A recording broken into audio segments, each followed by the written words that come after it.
आज तुझे छोड़ूंगी नहीं मैं, मार डालूंगी मैं तुझे। दिमाग खराब हो गया क्या तुम्हारा? छोड़ूंगी नहीं मैं इस लड़की को। ये मेरे साथ गैस कर रहा है। सिंघानिया है, तुम्हारी हेल्प करने की कोशिश कर रही है। इसे मैं जिंदा नहीं छोड़ूंगी यार। इसे मार के मुझे जाए भी ना। होश में आओ। परिणीति सीरियल में अब तक हमने देखा ही था कि भाई किस तरह से इस बार नीति जो है बुरी तरीके से अपने प्लान में फ्लॉप हो जाती है। जी हाँ, इस बार नीति जो है वो नाकामयाब होती है इस चीज को प्रूव करने के लिए कि भाई पार्वती ही परी है। और इसी के नीति को इस वक्त पागलपन का दौरा पड़ा है। वो इस वक्त कुछ भी कर सकती है, किसी को मार भी सकती है। वो अभी होश में नहीं है। मैं पूरे होश में हूँ, मुझे कोई पागलपन का दौरा नहीं पड़ा है।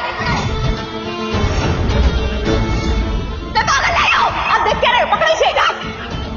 पर परी जो है अपने एक चाल में कामयाब हो जाती है जहां पर ये वो साबित करने में कामयाब होती है कि भाई नीति जो है वो मेंटली अनस्टेबल है। और इसी के साथ आने वाले एपिसोड में यहाँ पर हम देखते हैं कि भाई इतना कुछ जब ड्रामा खत्म हो जाता है तो यहाँ पर पार्वती जो है वो राजीव को कॉल करती है। और इसी बीच यहाँ पर हमारी पार्वती मैडम को पता चलता है कि भाई राजीव जो है उदास है। और कहीं ना कहीं राजीव अभी कुछ देर पहले रो रहा था और वो खबरदार जो मेरे सामने आएगा मार डालूंगी मैं पागल नहीं हूँ। किसी बात बोलो, मैं पागल नहीं हूँ। नीति इसे अभी हॉस्पिटल लेके चलना होगा। ये अब नॉर्मल लोगों के बीच में नहीं रह सकती। लेकिन डॉक्टर नहीं, वो किसी का खून भी कर सकती है। बहुत बड़ा केस है, मुझे जानबूझ के पागल खाने में जाना चाहती है। चलो डॉक्टर चलो।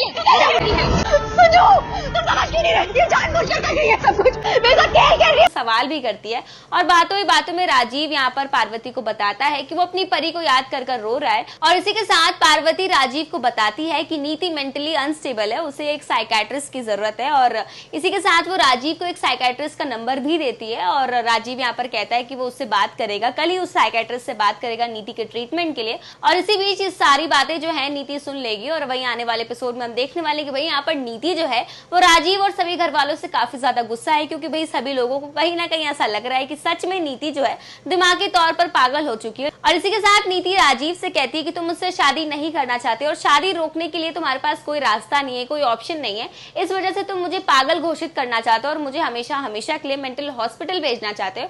नीति की सारी बातें सुनकर राजीव को काफी गुस्सा आता है और वो उसे समझाता है कि मैंने तुम्हारा हर कदम पर साथ दिया है, तुम्हारे कहने पर मैं अंबिका के घर गया, मैं पागल था जो मैं मान गया कि भाई पार्वती ही परी है। और यहाँ पर वो काफी नाराज भी होता है नीति से। और इसी के साथ वो नीति से कहता है कि अगर तुम ट्रीटमेंट लेने से मना करोगी तो मैं मान जाऊंगा कि तुम सच में पागल हो।